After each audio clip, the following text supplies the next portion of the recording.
જૂનાગઢ શહેરનું નજરાણું ગણાતા નરસિંહ મહેતા સરોવરનું બ્યુટિફિકેશન કરોડો રૂપિયાના ખર્ચે પૂર્ણ કરાયું હતું, પરંતુ માત્ર 1 મહિના પહેલા લોકાર્પણ થયેલા આ સરોવરમાં હવે ગંદકી અને દુર્ગંધનું સામ્રાજ્ય જોવા મળી રહ્યું છે. અંદાજે 77 કરોડ રૂપિયાના ખર્ચે ગુજરાત સરકાર દ્વારા આપવામાં આવેલી મોટી ગ્રાન્ટથી વિકસાવાયેલા આ સરોવરમાં હાલ ગાંડી વેલનું આક્રમણ થયું છે અને સાંજના સમયે તીવ્ર દુર્ગંધ મારે છે. સ્થાનિક લોકો અને વિપક્ષ કોંગ્રેસ પાર્ટીએ જૂનાગઢ મ્યુનિસિપલ કોર્પોરેશનની જાળવણીની બેદરકારી સામે તીવ્ર આક્ષેપો કર્યા છે.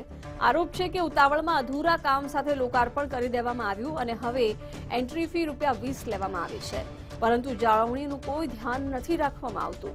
જૂનાગઢ મનપા કમિશનરે આ આક્ષેપોને પાયા વિનાના ગણાવ્યા છે અને જણાવ્યું છે કે સરોવરની બહારના ભાગમાં વેલ છે, જેને કારણે પાણી બહાર જાય છે.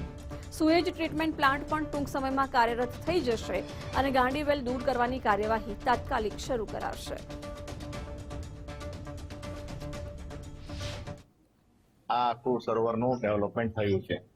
બ્યુટિફિકેશનમાં રૂપિયા નાખ્યા સારી વાત છે, પણ મૂળભૂત જે વાત હતી કે જળ સંચય અને જળ સિંચન એમાં ક્યાંક ને ક્યાંક કોર્પોરેશન ઉતર્યું છે. એસટીપી પ્લાન્ટ બિલકુલ ફેલ છે, એટલે કે શુદ્ધ પાણી તળાવમાં આવે ની જે વાતો હતી એ સુએજ ટ્રીટમેન્ટ પ્લાન્ટ જો સારી રીતે કામ ન કરતો હોય કે ટિકિટ અમે જયારે નવું ટેન્ડર થાય ત્યારબાદ જ લેવું મેન્ટેનન્સનું, તેને બદલે અત્યારે ટિકિટ લેવાનું પણ ચાલુ કરી દીધું છે. જો ટિકિટ લેવાનું ચાલુ કર્યું હોય, તમે આવક કરો છો તો પછી અંદર તમારે એનું મેન્ટેનન્સ ચાલુ કરવું જોઈએ. અને જે ગાંડી વેલ છે આપણે જોઈએ કે તળાવમાં આજે નહીં વર્ષોથી સમસ્યા છે, તો એને પેલા દૂર કરવી જોઈએ. અત્યારે તમે મોટા ટિકિટ ભાડા ઉઘરાવો છો તો જે તે એજન્સી અત્યારે જે અંદર છે મેન્ટેનન્સ કરે છે તો એની જવાબદારી છે.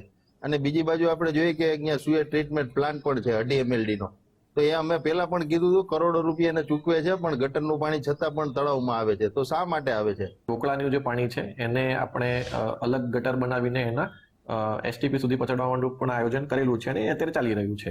એટલે અત્યારે ઇનલેટમાંથી કોઈ પણ પ્રકારનું આવું ગંદુ પાણી આવતું નથી.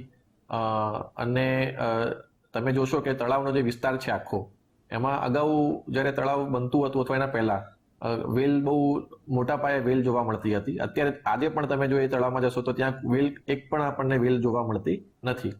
હવે જે વાત છે એ આઉટલેટ જે આપણું છે ત્યાં જે વેલ છે એ જૂનું જે આપણું પાણી હતું સંગ્રહ કરાયેલો હતો એ બધી વેલ અત્યારે ત્યાં લાગેલી છે અને એની પણ સાફ સફાઈની કામગીરી આપણે આગામી સમયમાં કરીશું.